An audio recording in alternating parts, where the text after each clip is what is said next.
Okay, so it's been a while since I've done one of these videos. I have 3 more of the Yamamoto Paper Tasting sampler packs. Now, I'll put links to the previous videos in the description below, but to give the cliff notes if you haven't seen those yet, Yamamoto Paper puts these out, and they're different styles of paper, and there's 3 different types per pack, and they come in 3 different sizes. There's an A6, a B7, and a B6 size page. And I'll hold this over here just to show this one. And there's a little cardstock sheet that kind of gives a description of how Yamamoto thinks these papers are viewed in terms of fountain pen friendliness. You can see this one has all smiley faces.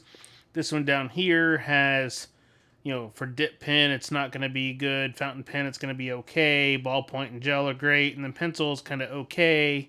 So they have their own little scale. Now, for the paper, for which ones these are, this is Silky Volume 3 here. This one's Translucent Volume 2.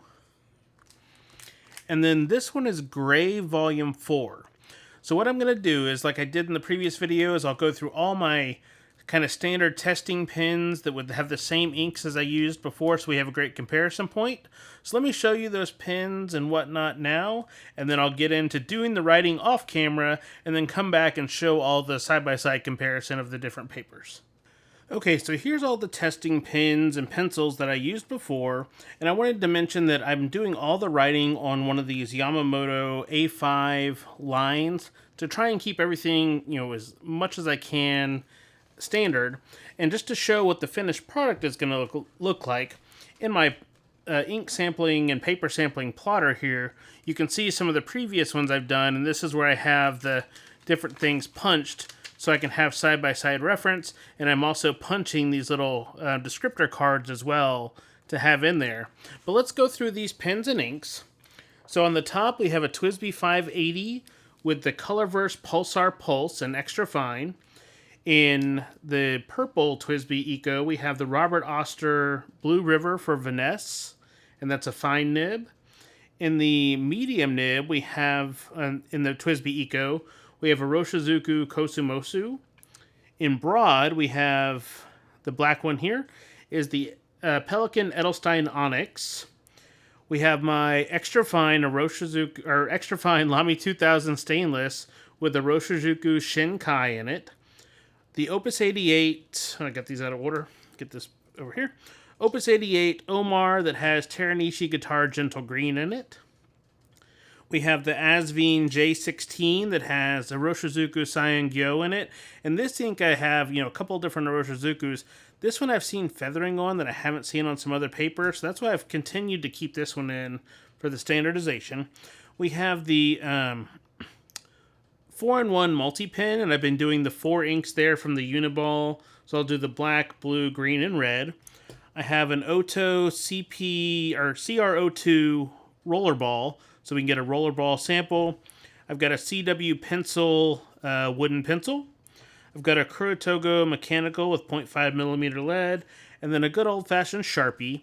And then what I'm going to do, and I'll show an example here on the side camera, I'll do an ink swatch at the bottom to see how the paper deals with color, if it lets it change or show variation.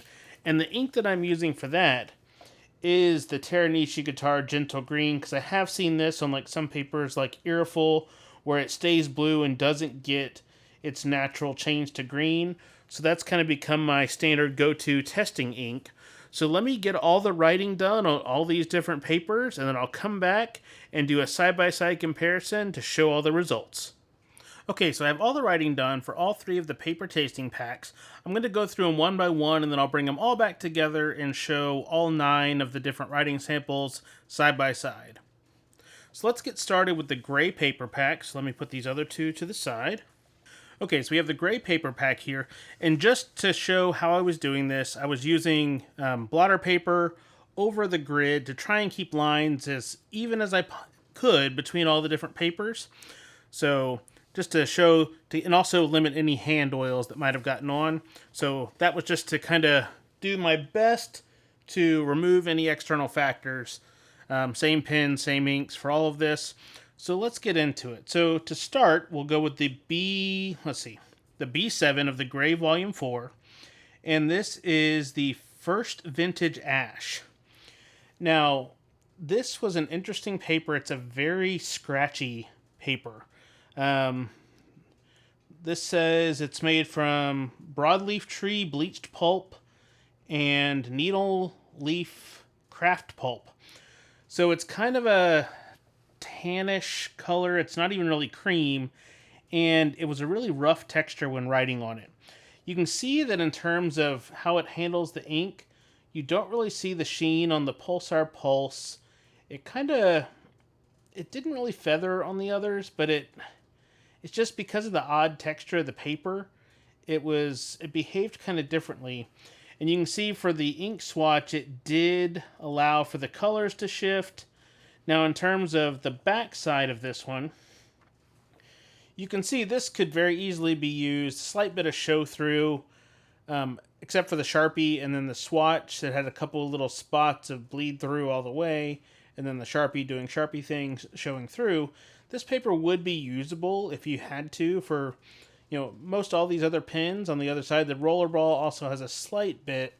So overall, it's an interesting paper. Would I buy this to use for something else? Probably not. It was unique, nice experience, but not something that's going to find its way into my normal rotation. So up next in A6, we have the Halftone Color Abyss. Now this is kind of a lightish gray, bluish color. Now this, you can see right off from the Pulsar Pulse, it really shows that sheen that comes through on that ink. There's no feathering on the Robert Oster, which is a really wet ink. The Roshizuku. Now, the one, and let me see if I can show up here, if I can get it to focus properly. The Cyan Go, and it's not focusing there, so let me bring it back over here. Cyan Go, it is the one that has a tendency to feather on more papers than anything else, and it actually did not feather at all. So it kept its normal extra fine line. The ballpoints wrote well on it, the roller ball. The pencils wrote properly. And as you can see, the ink was able to change color. Now, with this being a colored paper, it did show in a little bit of a different way.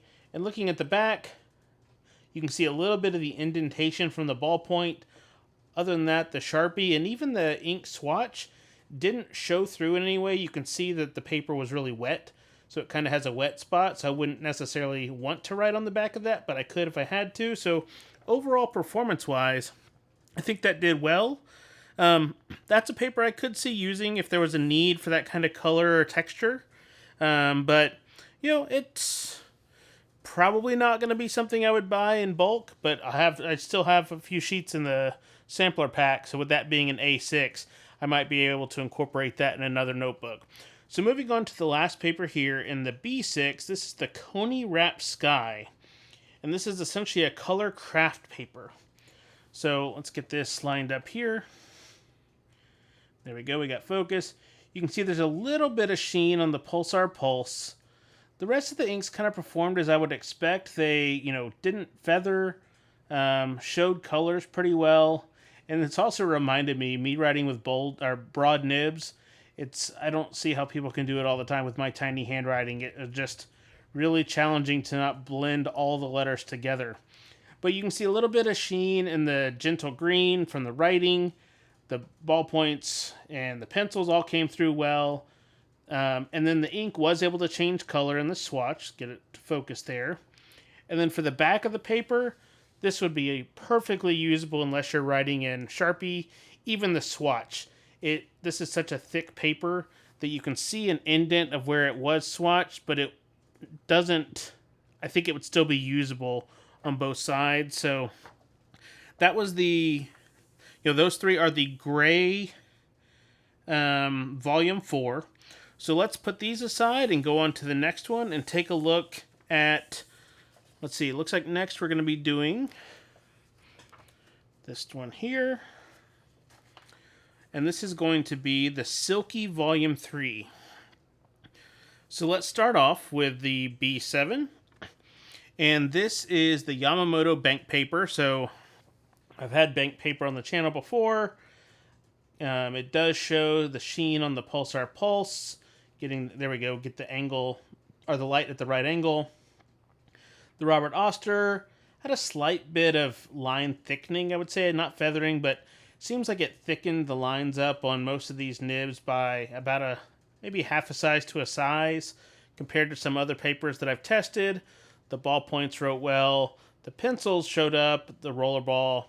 You can see this did allow for the color change, and in terms of the back of the paper, this is what we'd expect from bank paper. Fully usable on both sides. Even with Sharpie, you have a little bit of show through but no bleed through. And, the swatching, you could swatch on both sides. So, bank paper is kind of a standard. And, I think it's sad that some of the bank papers will no longer be produced if you weren't aware of that due to some of the machinery that makes them. But, that one performed as other bank papers that I've tested. So, very pleased with those results. Now, moving on next, this is Smooth Art Paper in the A6. And I have had this one before, and this is one of the, if you notice on the Pulsar Pulse, it stayed true blue. It also thickened up the lines on the others, and this is one of the papers that I love, and the reason why I use that Teranishi Gentle Green, you can see that ink swatch, it stayed perfectly blue. It never got a chance to do its color shift as it dried. So there are some papers like this, and Smooth Art was in the larger A5 video that I'll put a link to show as well. But this is why I love doing these paper testing. As you can see, the paper can really make a difference in how inks show. Now, in terms of the back, this had full bleed through with the swatch. You can see it came all the way through, and with swatching, if you get too much on there, that is always a chance. But I don't recall it going all the way through last time. But you can see where those lines are. It does have a couple of splotches where that was just extra thick when the ink went on. So that's a Smooth Art paper. I like seeing repeat performance when I'm testing a paper again because it's in this pack, but it was also in another one. So it's good to see that the testing is staying true in different times of doing a similar test. So moving on to the B6, this is Sheep's Cloud Bond. And this is one that I've heard be described as a potential bank paper replacement once that supply ceases to exist. And I can see that. It's a thicker paper. It shows some sheen. The rest of the nib sizes kind of walk up as you'd expect, size by side. You can see even a little bit of the sheen in the Shinkai, which has sheen, but it doesn't always show on different papers. The, sorry about that. The Cyangyo performed well in here. The ballpoints, the colors really pop. Rollerball, the pencils show up well. And when we get onto the next set of papers, you'll see that pencil, you would just kind of assume would write on all papers, and that doesn't seem to be the case on the transparents. But let's go on and finish this one up, and then we'll take a look at those. And you can see the ink is able to change colors on this one. And then on the back, it's very similar, like I said, to the bank paper performance.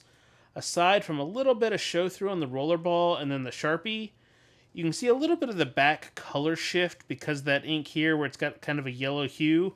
But for normal writing, this would easily be usable both sides of the paper if you're writing letters or if this was in a book. So Sheep's Cloud Bond, this is one I think I'm actually going to buy a ream of the A4 and cut it down and punch it to use in my A5 plotter. I'm really starting to like this paper, so I think that's going to be one that I will add into my regular stationery supply that I keep. And then on to the final of the paper samplers. And this is the one that was the most interesting just because these papers are so thin. So to start off on the B7, this is Sukakaki, I'm going to believe it's called. It's described as being transparent and writable. It excels in writing performance. And, I wouldn't really necessarily call this transparent. So this one kind of threw me for a loop a little bit in their description versus what you see. But you can see with getting the light to shift, it shows the sheen on the Pulsar Pulse and on the Shinkai. So all the sheeners really do well on this paper. The rest of the inks performed well. There's not really any feathering of any sort. You can see the thicker line on the Onyx there. Just that bold nib really pops out. The ballpoint performed well. The rollerball, I feel like this paper kind of thinned the line down a little bit, which you don't really see on rollerballs as much. The pencils performed well and the Sharpie, and you can see this did allow for color shift. Now on the back, this does have a lot more show through with the transparent paper pack. You'd kind of expect that, so I can see where they might call this transparent, but you know, and the camera makes it look a little bit worse than it actually is just to the normal eye. But I would say overall, this is a decent paper if you're using one side. So I find it interesting, and even on their little scale, they said it's, you know, big smiley faces for everything, and I would agree with that there. So now on to the A6. This is just tracing paper, and let me get this in the mic so you can hear. Really thin and almost like a packaging paper of sorts. And this, you know, and I might even need to hold a piece of, let's do this just to see if it'll help show the colors a little better, because it is so transparent. You can see a little bit of sheen on the Pulsar Pulse. And this also seemed to thicken up the rest of the lines a little bit, just because it's kind of a waxy texture of the paper. Which, if you've used tracing paper in the past in school or something, you probably know what I mean when I say that. So, other than that, you know, the ballpoints performed okay, but because, once again, of that waxy texture, it was not as bold of colors. And even the rollerball and the Sharpie, of all things, the Sharpie is kind of muted and washed out on this paper versus the other. Now, the ink swatch was able to change colors, but it also muted out the blue. Look, if you look on this side over here, kind of muted out the color. So even though it did change, it's not as vibrant. And then this one, we could almost just read the swatches from the back of the paper because it's that transparent as you'd expect. So this is definitely a one-side use. The pencil performed okay on here, which you would imagine for tracing paper. But overall, it serves its purpose. It's not a normal writing paper for me. I think if I was going to go with a thin paper, I would go with onion skin. But let's move on to the final one, which is glassine. Now, this almost makes me think this is the type of paper you'd use to fold into little decorative envelopes for things. And it threw colors in weird ways, and, you know, so looking at the Pulsar Pulse, it kept it really, really blue. It didn't let any of the sheen come through, so it locked the color in a different way. It thickened up all the rest of the lines. You can see in my, you know, tried to do standardized print on my fine nib and medium. The letters are all blurred together, and those are with finer nibs. The broad nib, you know, you can still make out the words, but individual letters are definitely blurred. It's just an odd, the gentle green, you can see on the end, at the end of gentle green there with the light, it's got a little bit of color shift on this paper, so it did do it with that. The ballpoint was really faint on here because of the texture and the thinness of the paper, and this is the one that it was hard to get pencil to write on well. That wooden pencil barely wrote on there, that I was having to make sure it was actually writing when I was doing the samples. And the mechanical is pretty much the same. The Sharpie is also muted out. Like if you're thinking of, this is almost like you'd wrap a sandwich in type of texture paper. And then you can see the ink swatch. And I had this other piece of paper sitting there I was holding behind, because on the back of the paper you can see all of this showed through, exactly through. And on the ink swatch, it actually bled through. And you can see a nice green tone from where it went all the way through the paper. And the interesting thing is, on here you can see the spots where it bled through, because it left kind of a white pattern there. So it was sitting on there as it dried, and it bled through that much. So let's get all these laid out side by side and kind of just show the comparison of all these 9 papers, which I didn't realize how much writing was involved when I sat down to do this. I actually had to spread it over a little bit of time because I didn't budget enough time to get all of them done. But I do like doing this larger kind of comparison set because it really helps show how papers can be so important in the stationery hobby and just for writing as a whole. So when we get all the papers kind of spread out here, let me make sure I can see them all in this overhead camera. Then I'll move these over. You know, the transparent papers, as you can see with this kind of mintish desk mat underneath, they're going to appear lighter. And this one, I still, they call it transparent, but I don't really see that compared, I would consider these transparent. If this was held up to me and you said, which of these papers are transparent, I would not categorize this one that way, but they did. So it might just be a thickness or other paper aspects that factors in for that.